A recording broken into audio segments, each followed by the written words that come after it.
वेळोवेळी मरतात.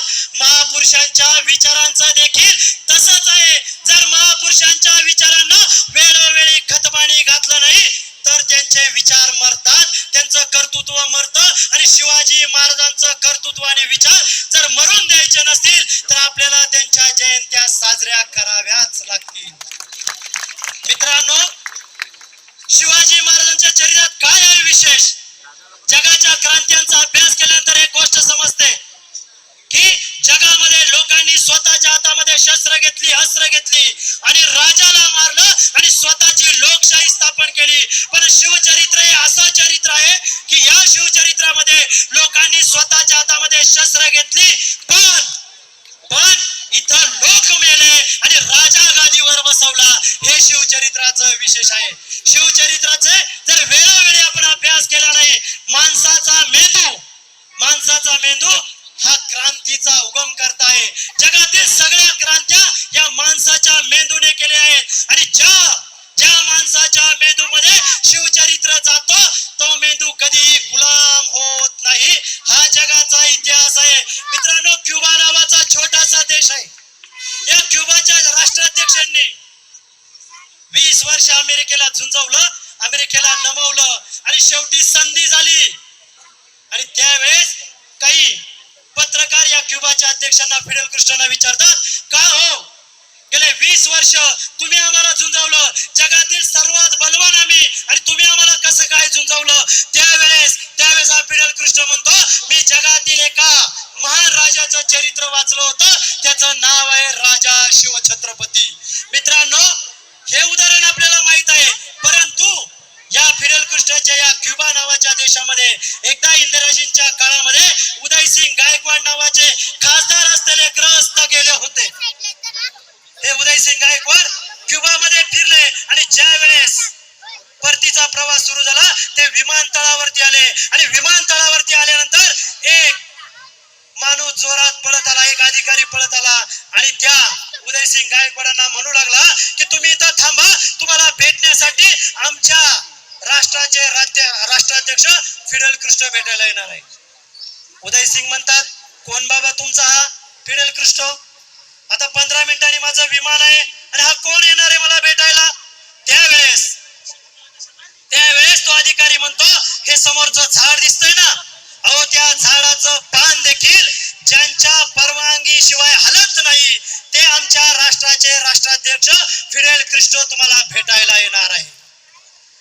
हा संवाद चालू असतानाच फिडेल कॅस्ट्रो वेगाने आला आणि उदयसिंग गायकवाडांच्या खांद्यावरती हात ठेवून घट्ट मिठी मारली. इतका वेळ मिठी मारली, 1 मिनिट, 2 मिनिटं, 3 मिनिटं गेले आणि 3 मिनिटाच्या मिठीनंतर हा फिडेल कॅस्ट्रो म्हणतोय, तुम्ही कोण आहात हे मला माहित नाही, तुम्ही कोण आहात हे मला माहित नाही, पण तुम्ही शिवाजींच्या राज्यामधून आलेला आहात म्हणून मी तुम्हाला येऊन घट्ट मिठी मारली.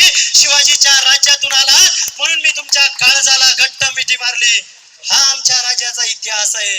जगाने शिवाजी महाराजांच्या चरित्राचं अवलोकन केलं आणि जगावरती राज्य घालवलं. मित्रांनो, वेळ थोडा आहे म्हणून शेवटच्या टप्प्याकडे जाताना म्हणतो की शिवाजी महाराजांनी जीवनामध्ये अनेक ठिकाणी किल्ले बांधले आहेत. पैसे आले, संपत्ती आली की महाराजांनी किल्ले बांधले आहेत. आता महाराजांनी ज्या वेळेस किल्ले बांधले, महाराजांच्या सर्व किल्ल्यावरती जी वाट आहे ही सगळी उजव्याच बाजूने आहे. का बरं उजव्याच बाजूने? त्या काळाचा विचार केला, नव्हे आजच्या काळाचा विचार केला. उजवी बाजू शुभ मानली जाते. मग शिवाजी महाराज काय शुभ मानणारे होते काय? मुळीच नाही. अरे ज्या वेळेस राजारामांचा जन्म झाला, राजाराम युवराज पालते जन्माला आले. पालते जन्माला आल्यानंतर काही लोक महाराजांकडे गेले आणि म्हणू लागले, युवराज पालते जन्माला आले.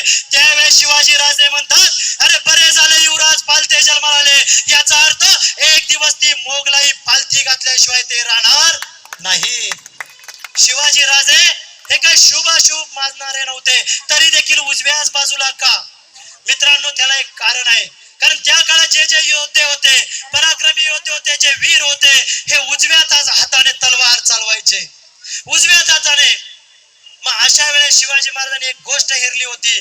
ज्यावेळेस शत्रू गडावरती चढून येतो, त्याच्या उजव्या हातामध्ये तलवार असते आणि डाव्या हातामध्ये ढाल असते. आता आपण ढाली पाहतो, त्या ढालीना पाठीमागून मुठी आहे, परंतु शिवकाळात अशा ढाली नव्हत्या.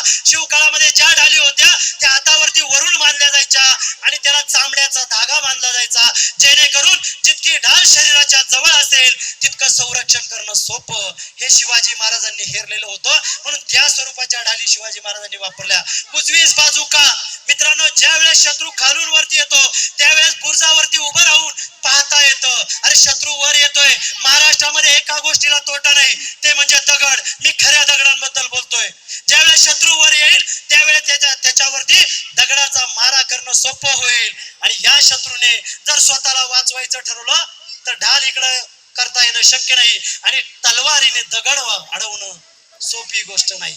म्हणून शिवाजी महाराजांनी उजव्याच बाजूने ठेवलं. इतकेच काय, जे जे गड किल्ले आहेत या गड किल्ल्यांना महाराजांनी जिथे जिथे दरवाजे आहे त्या दरवाज्यांच्या समोर 3 ते 4, 5 पायऱ्या ठेवलेल्या आहेत. अरे कशासाठी पायऱ्या ठेवलेल्या आहेत? कारण ज्या वेळेस शत्रू चालून यायचा त्यावेळेस काय व्हायचं, दरवाजा तोडण्याचा प्रयत्न व्हायचा आणि हा दरवाजा तोडण्यासाठी बलदंड हत्तींचा उपयोग केला जायचा. आता एखादा फास्ट बॉलर आहे, या फास्ट बॉलरला जर वेगाने बॉलिंग करायची असेल तर त्याला रनअप घ्यावा लागतो. त्याचप्रमाणे जर हत्तीला दरवाजा तोडायचा असेल तर त्याला रनअप घ्यावा लागतो. परंतु शिवाजी महाराजांनी काय केलं, तिथे पायऱ्या ठेवल्यामुळे त्या हत्तीला रनअप घेणं शक्य नव्हतं, त्यामुळे दरवाजा तोडला जाणं देखील शक्य नव्हतं.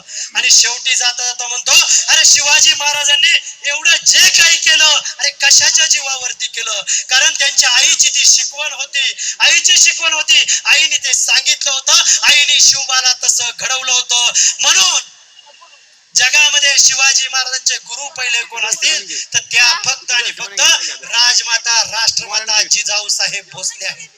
कारण शिवचरित्राबद्दल अनेक वाद निर्माण केले जातात, मी त्याबद्दल बोलत नाही. कारण शेलारचे लोक खूप रसिक आहे आणि या शेलारच्या लोकांमध्ये बोलण्याचा आनंद काहीतरी वेगळाच असतो. ज्या दिवशी शेलारकरांनी पहिली शिवजयंती साजरी केली त्या शिवजयंतीमध्ये वक्ता होण्याचा मान देखील मलाच मिळाला होता. हे माझं मी भाग्य समजतो.